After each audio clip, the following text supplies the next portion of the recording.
you will find in the post a link to the playlists for June on Tidal. If you don't use Tidal, well, figure it out.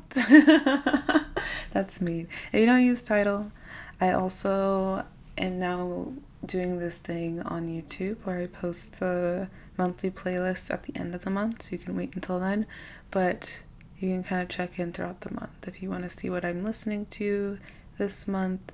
I'll probably put them in other posts as well. I'll probably put songs from the playlist in other posts, etc., etc., etc. So now, time for this month's reading. Welcome to June, the start of something new. Guy not to sing High School Musical right now. Summertime, butterflies, my birth month. This month's cornucopia is full of promise. Of course, with promise comes the unknown, which can also lead to a lot of apprehension. If you feel more fear than excitement, that's perfectly okay. It may help to reflect on other moments in your life, or even this year when you had to jump into the unknown of something new. You may remember how you eventually adapted, how the new thing eventually became so mundane you barely noticed it, or maybe you jumped into the new thing, seized up, and jumped right back out like it was an ice cold pool. Note how both responses are perfectly normal. Now then, there's no time to waste, so let's get into the reading. Just a note, if you would like your own personal reading, you can book a session on my website or upgrade to a paid subscription of this newsletter and request a card reading. Back of the deck, King of Swords. Our overall energy for this month calls in a clear head. We use our discernment and logic to navigate the new path emerging. The swords, while concerned with matters of the head, are also invested in justice. The king approaches matters fairly and kindly. This doesn't always mean he will be gentle, but compassion will always hold equal weight to practicality. This is the mastery our king has achieved, the ability to be analytical with heart. As June welcomes this air of authority in this new terrain, trust what you know to be true. Trust that you know how to make a decision, even when you feel like an ingenue. Card 1, Queen of Wands. When Queen of Wands arrives in a reading, I always point out how she is an idealist. This idealism is usually associated with the Piscean Page of Cups, the kind that lives in dreamy space where imagination can roam without a tether. The Queen of Wands' idealism is more direct than that. She is associated with Leo, a sign that is similarly grandiose, but is very attached to making the dream come true at all costs. If Pisces is skilled in imagining worlds, Leo's focus is of bringing those worlds into reality. In both cases, this can lead to a lack of compromise. Lucky for us, Jupiter will soon be in Leo to invite us into the delusion of limitless possibility later this month. Focus on the fire burning in you, the thing that is begging to be made real. No matter how lofty and ambitious, there is a reason it comes into focus right now as we're landing something new. Try to zero in on the essence to guide you forward. Note, on May 31st, there was a full moon in Sagittarius. Did an old dream close out? Was a new dream revealed? Either one could be part of this vision forming. Card 2, Ace of Pentacles and Page of Swords. Ace of Pentacles came out on top, making it our face energy, quote unquote. On the surface, we are encountering a newness we can see and touch. This is not a new idea, new perspective, or new love. This is a new presence we can name very clearly in our lives. Underneath, the Page of Swords lingers. Whatever this new venture is, we don't feel stable in it yet. We may feel wobbly making decisions about this new thing, slightly unclear about the information available. Remember that you were not born yesterday and that it is normal to learn as you go. The point is to go forward in the first place. One quote I keep running into is great people do things before they're ready. They do things before they know they can do it. Another note, the full quote is from Amy Poehler. Great people do things before they're ready. They do things before they know they can do it. Doing what you're afraid of, getting out of your comfort zone, taking risks like that. That's what life is. You might be really good. You might find out something about yourself that's really special. And if you're not good, who cares? You tried something. Now you know something about yourself. That's what this combination is emphasizing. When the universe says to leave, there will always be somewhere to land. Card 3, Ace of Swords. You would think that would be enough change for 1 month, but that's not how changes work. They're a domino effect. Ace of Swords signals that while a more obvious door opened first, another door will reveal itself to shift our way of thinking. This is a natural shift when we begin to take risks, trust ourselves, and allow ourselves to grow. However this shift appears for you, remember that it is only the beginning of this new chapter many of us will be entering. Find solace in not having to face this change alone. Summary. This year has been a slow march to the other side, and we have finally arrived at the starting point. We feel level-headed, clear-eyed, and armed with the skill of discernment as we progress forward. A grand vision emerges at the beginning of the month as we consider what we would like to see arrive on our path as we move forward. Sure, the dream is big, but we are determined to see it through. We're met with our first challenge in the form of a choice or assessment made at the arrival of something new in our lives.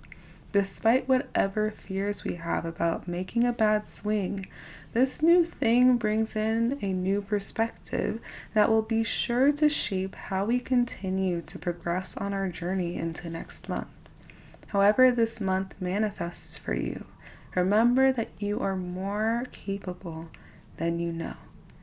Sending you the best of wishes this June. Until next time. But wait, there's more.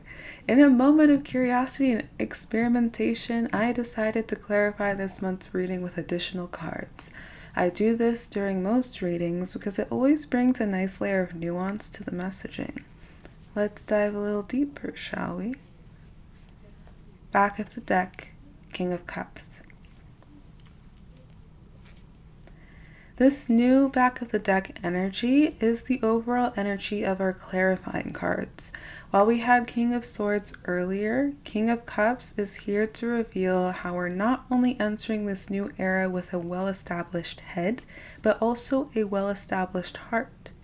We can handle the emotional ups and downs with maturity, moving with the flow instead of against it. If you read April's forecast, I referenced the Zhuangzi story of the butcher, which is meant to explain the concept of Wu Wei.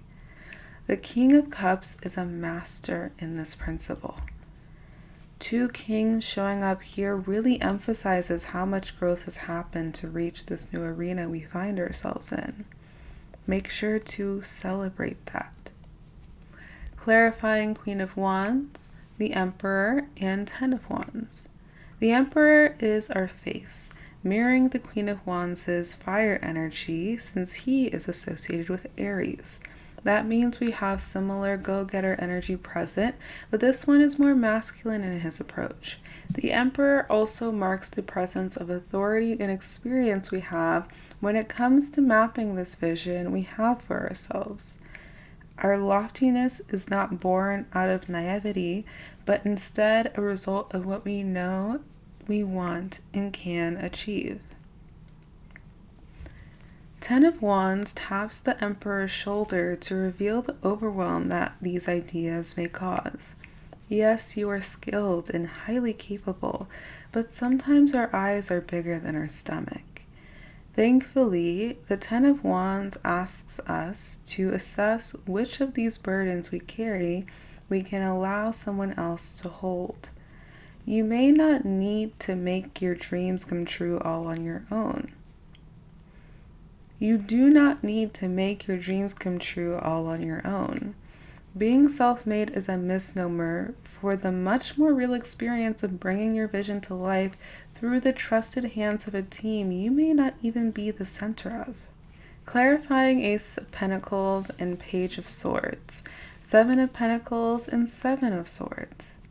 7 is not an ideal number to see in tarot, and we have 3 of them present in this clarification.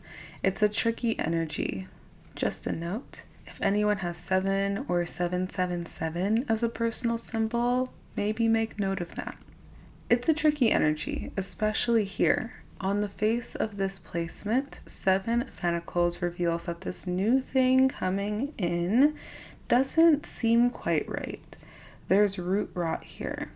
If we want to grow, what we want to grow isn't growing how we want it to.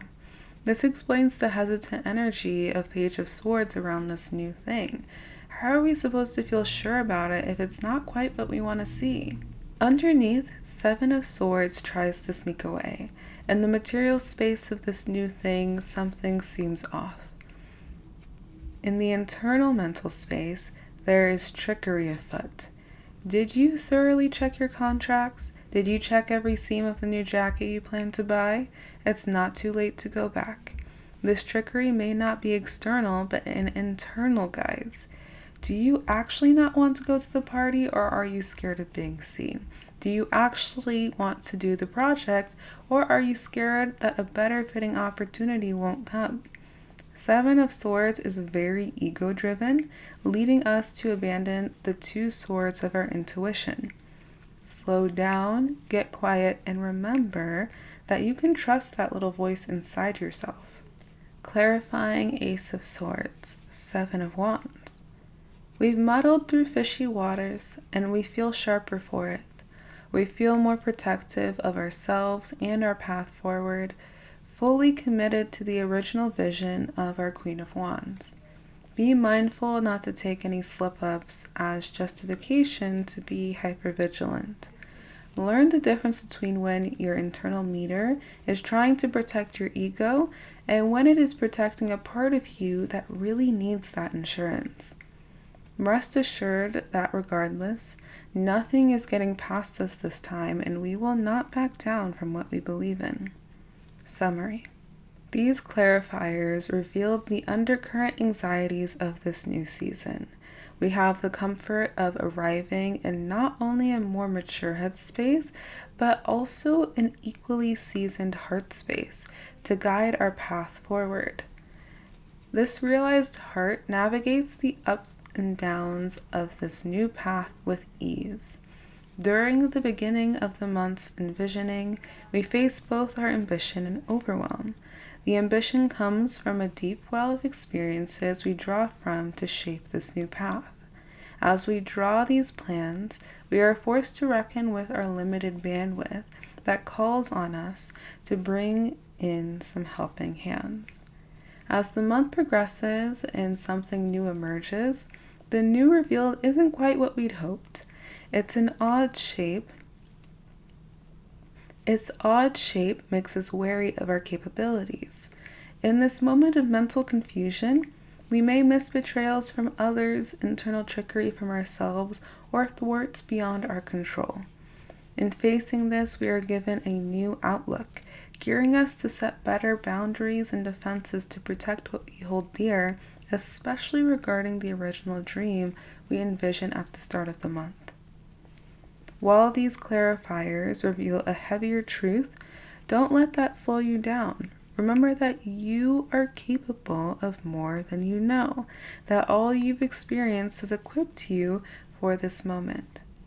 Find solace in that as you move forward into this month. Remember that if you would like your own personal reading, you can book a session on my website or upgrade to a paid subscription of this newsletter and request a card reading. I'm wishing you all the best as we enter this new chapter. There was also one last note I forgot to mention, and it is this. This is a really good time to note that Mercury retrograde will begin at the end of the month, which means its pre-shadow energy will be emerging around mid-June, especially around that tricky middle of the month energy that I mentioned earlier. All right, stay safe, everyone. We'll talk soon.